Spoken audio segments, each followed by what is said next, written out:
What is up, guys? Lord Nick here, bringing you another episode of the Dangerous Game Podcast. This episode of the podcast is going to be focusing on TSM and Clutch Gaming's game today, primarily due to the fact that I'm a massive Clutch Gaming fan, and I haven't really done many videos on them since the beginning of this split, where I did a couple of videos about the LCS. Now, note, I did do some Clutch reports, which were a video series I was going to do on a weekly basis to kind of evaluate how Clutch was doing each week. I kind of fell off of this due to the fact that the League Leaders podcast was kind of already doing something like this, and on top of the fact that I also just couldn't find the time to get this done on a consistent schedule. I really wanted to release it every Monday or Tuesday, and unfortunately, Mondays and Tuesdays became extremely busy for a while for me.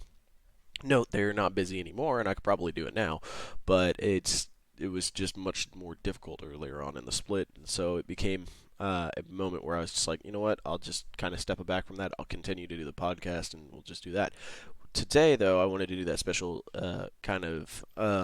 episode due to the fact that the game starts in about 3 hours from today. It's going to be at August 10th at 4 p.m. Central, which I'm super hyped about this. I cannot wait to see this game, as I believe that Clutch is probably going to be in the driver's seat for this game. TSM has been looking like they are falling apart. Um, and on top of that, they've made some really risky roster moves that I think just gives kind of Clutch the high ground here. And so we're going to let me evaluate Clutch themselves, each of their players first, and then we're going to talk about each of TSM's players. So Clutch has done so well this split to improve upon what they wanted to do last split. Now, note, their playstyle is roughly the same, it's just more calculated and looks more coordinated. The team is much better positioned after this split to just go deeper into playoffs, of course, because they're actually made playoffs. On top of that, the team itself is just on a what seems to be a high burning, like enthusiastic trail that they're just blazing through. This team is just going through on this super high emotions and are super excited, and it's really great to see people like that. It's great to see the team do stuff like that. Like they released that video about a week or two ago after they came off of a win, and everybody's just screaming and happy in the back. It's super good, happy to see these things. But let's start off with the bot lane here, guys. So we're gonna evaluate Vulcan based off of last split and this split.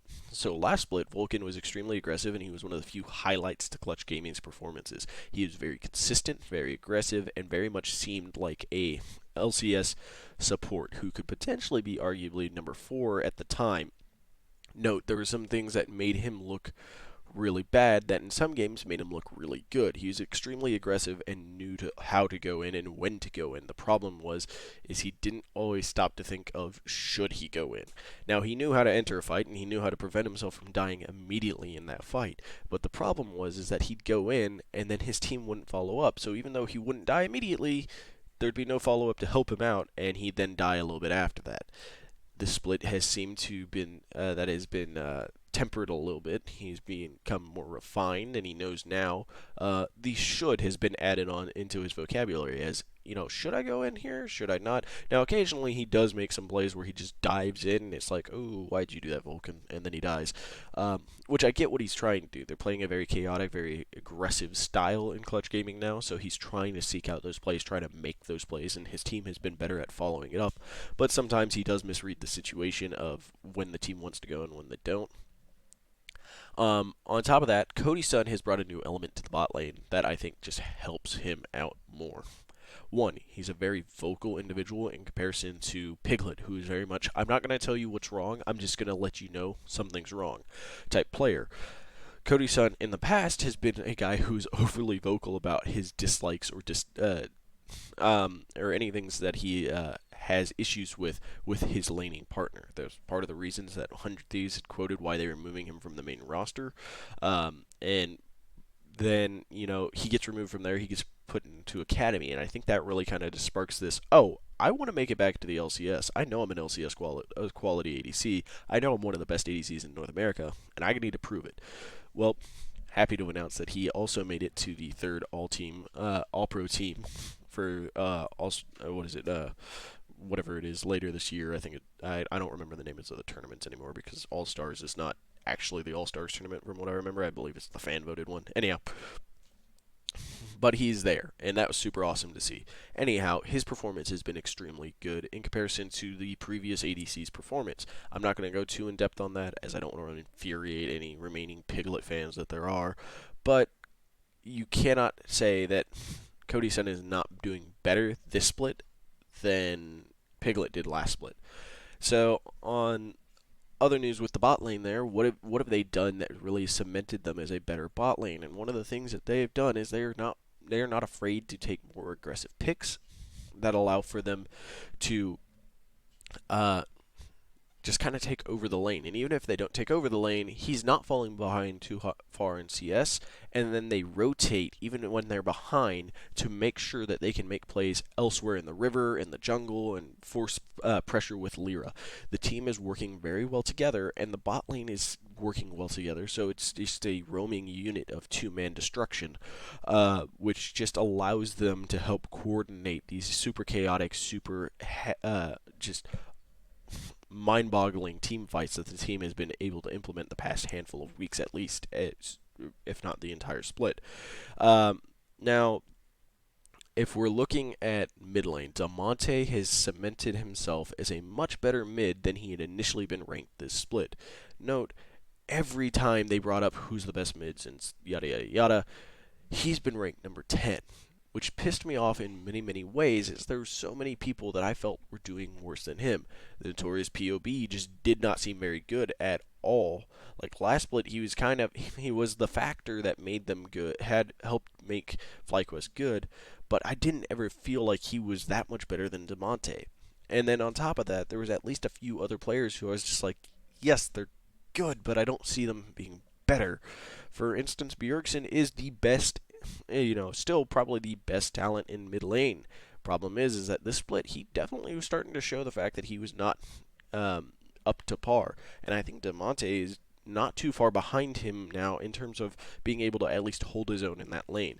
Now, there's definitely some nerves in the fact that it's frickin' Bjergsen, and in the past, this man has just gone off and hard carried the crap out of TSM, and he's notorious for doing that in the playoffs, and there's a chance that could happen, and Damonte might have nerves going into such a matchup. But I feel like Damonte over the past like 6 weeks has just really refined how he plays. He may not be the best at CSing, so you take him out of that category. He might not be the best at solo killing, so you take him out of that category. But he plays around Lyra extremely, extremely well, or anybody else on the team for that matter. Occasionally, Huni is rotated down, and the two of them have just given a massive dickening to whoever's in the mid lane. And if that's the case, like he knows how to read pressure, he knows how to stall, and he knows how to play with his team. He's making plays that's good for his team. He's not always making plays that are good for him, but he's making the plays that are good for the team. And that's a great mid laner to have, because even if he was not able to help hard carry the team, which he's been doing very well at helping do so, he's at least holding off, feeding so that the team could carry him.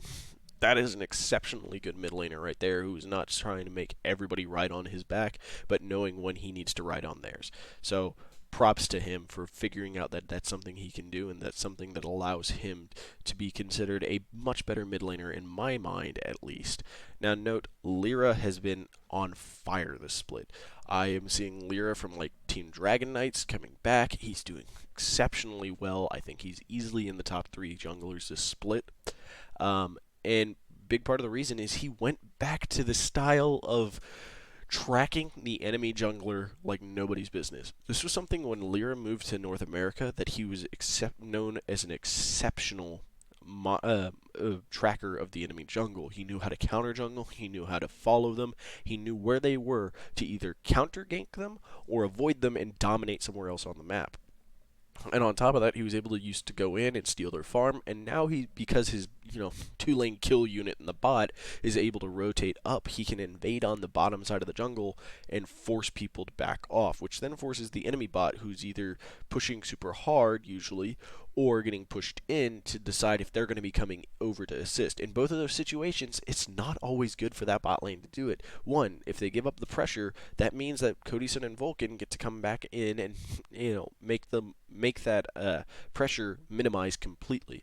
Two, if they're already behind, sure, they can respond faster than possibly Cody Sun or Vulcan, but Cody Sun and Vulcan are the ones making the moves to push into that enemy jungle and start forcing flashes and stealing camps and getting kills. So they're reacting. They're forcing the other bot lane to react, and because of that, this proactive move from all three of these players is allowing Clutch to make this what is considered a chaotic style in the early game, mid game, and late game work for them. They're being proactive with their style. Prior to this, Lyra had been very reactive with a lot of his champions. He'd been kind of preventing people from engaging on them. He'd been preventing people from taking objectives. He'd been preventing people from making ganks, but now he's seeking ganks. He's seeking kills in the enemy jungle. He's seeking objectives. They're all doing this amazing job of being proactive now. And because of this proactive playstyle, it's much harder to read what they're going to do. They're setting the pace of the game. They're setting up the game for themselves opposed to playing to the other team's strats and then trying to implement their strat into it. This just slight shift in how he is reacting to the team and how he's reacting to the games has just unlocked Clutch to do so many things. I think Lyra, if Clutch manages to make it even farther than the semis, which I'm really hoping they can, if they make it past the semis into the finals, then I think Lyra needs to be looked at as possible MVP for this team. As great as Cody Sun is, as great as Huni is, as great as Demonte has been doing, Lyra has unlocked this team's ability to do things by unlocking like whatever mental block had prevented him from becoming a proactive jungle in the past again.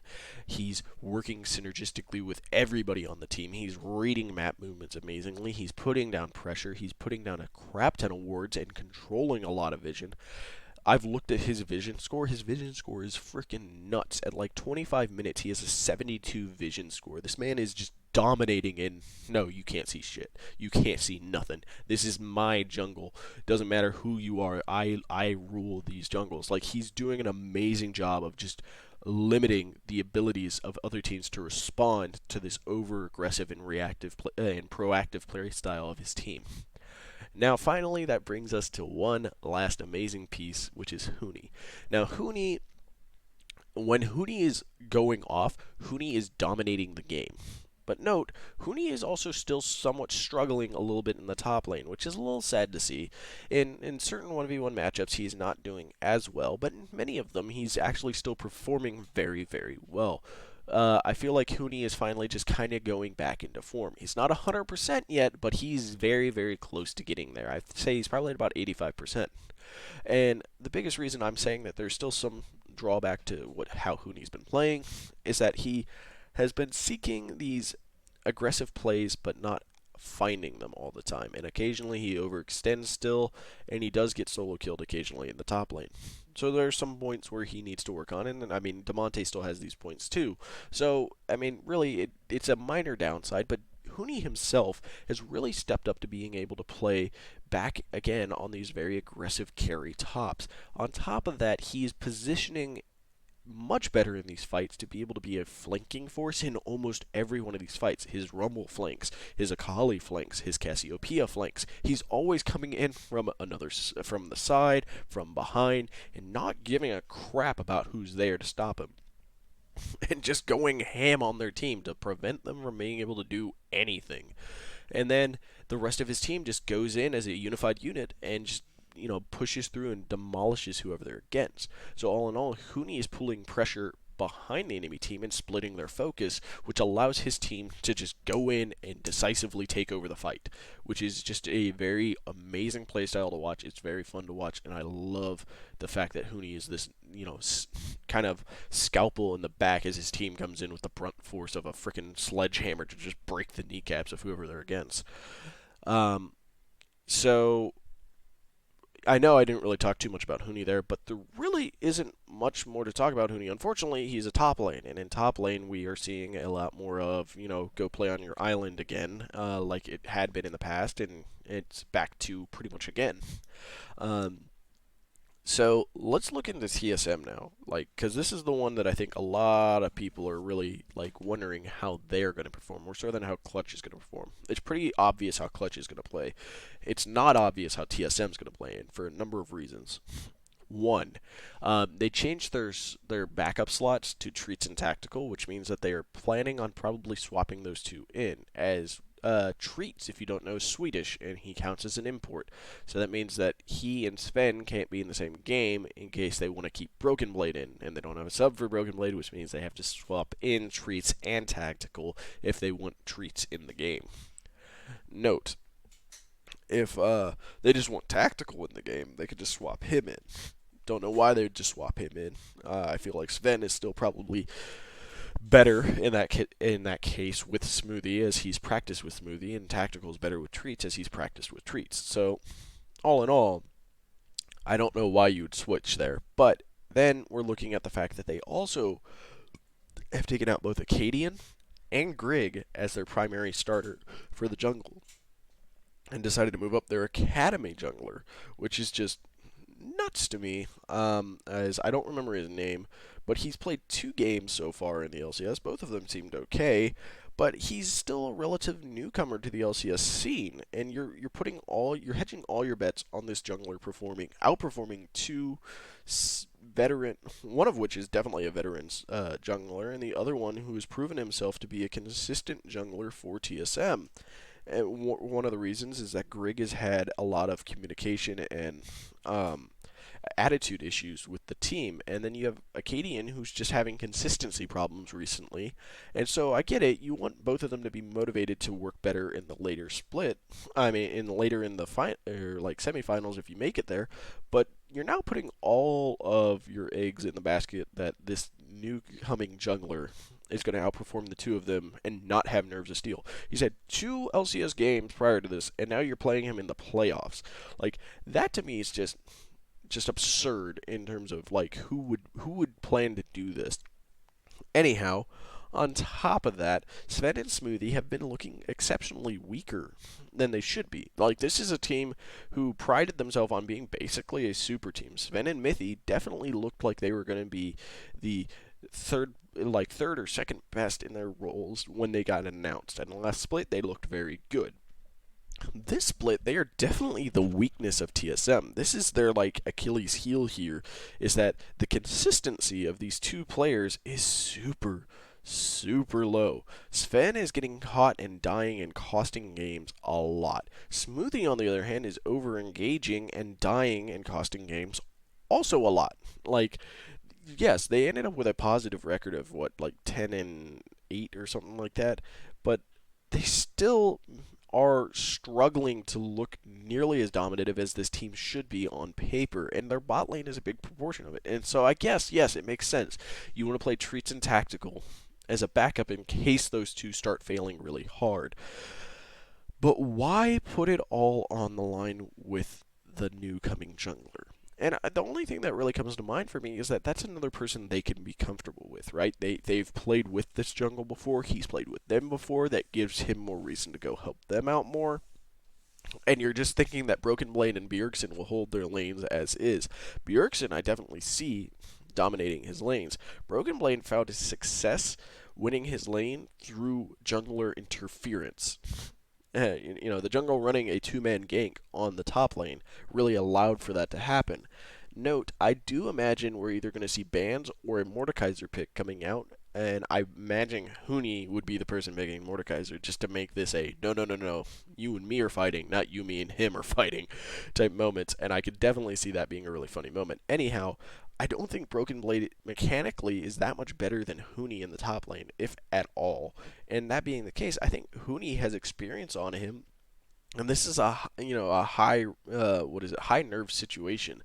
Like, everybody's going to be much more nervous in this situation, as it's the playoffs that determines if you make it to the semifinals, and both teams are relatively even matched in terms of just raw power of their players.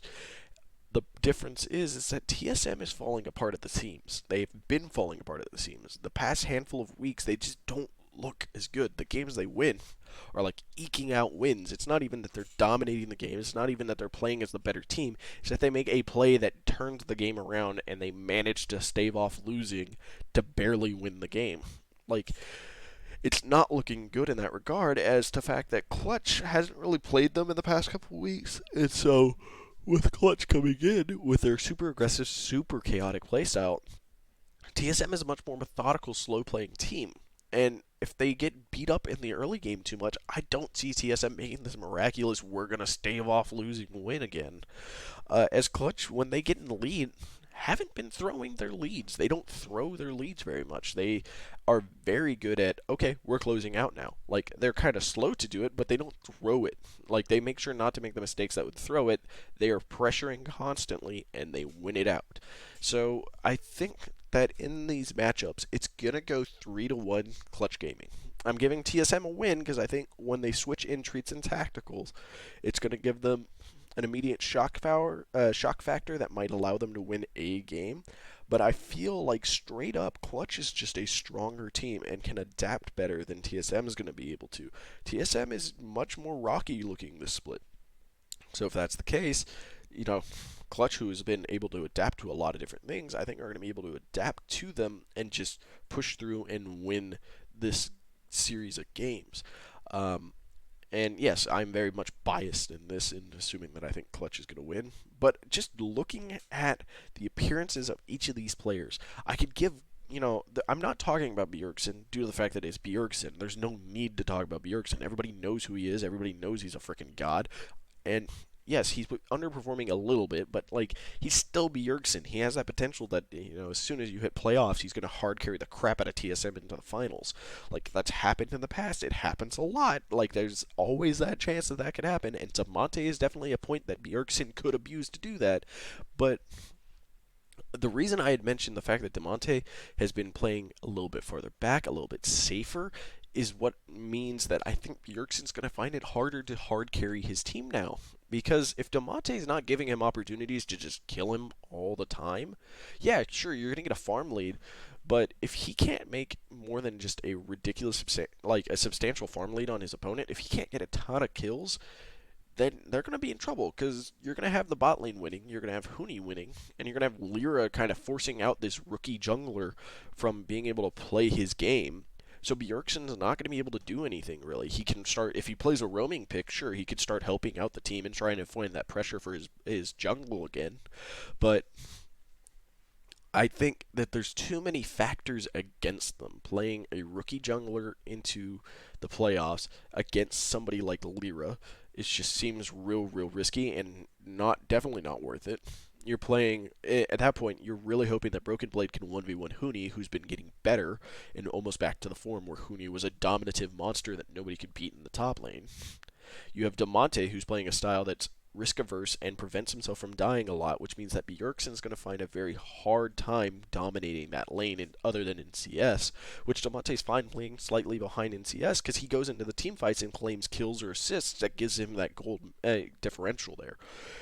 And then you have the bot lane of Vulcan and Cody Sun, who are just going to probably manhandle the crap out of Smoothie and Sven, and it's really hard to see where TSM has an advantage in these games. Now, I give them that advantage, of course, because of the switch out between their bot lanes that could add in a mind game, and I know Treats and Tactical play way different than Sven and Smoothie, so there's a chance that that just gives them the advantage, and that's why I gave them that one game. That's why I say there's a chance that it's going to go 3-1 opposed to 3-0 Clutch, is that I think that switch initially is going to be like, ah, crap, and a shock, and they're going to possibly lose that game. But I think they can adjust to that and beat them after that. So here's hoping, guys. This has been my quick analysis into my podcast, I guess. I hope you guys enjoyed this video and hope you enjoyed this analysis. Maybe you will end up watching the game today, like I said, 4 p.m. Central on August 10th. If you guys like these videos, like, subscribe, leave a comment, and let me know you liked it. I love hearing those and reading those. And if you have any advice for stuff that you want to see in the future, please leave that in the comments down below. Also, follow my Twitch. I've been streaming a lot more recently. And I hope you guys have yourselves a wonderful, wonderful day.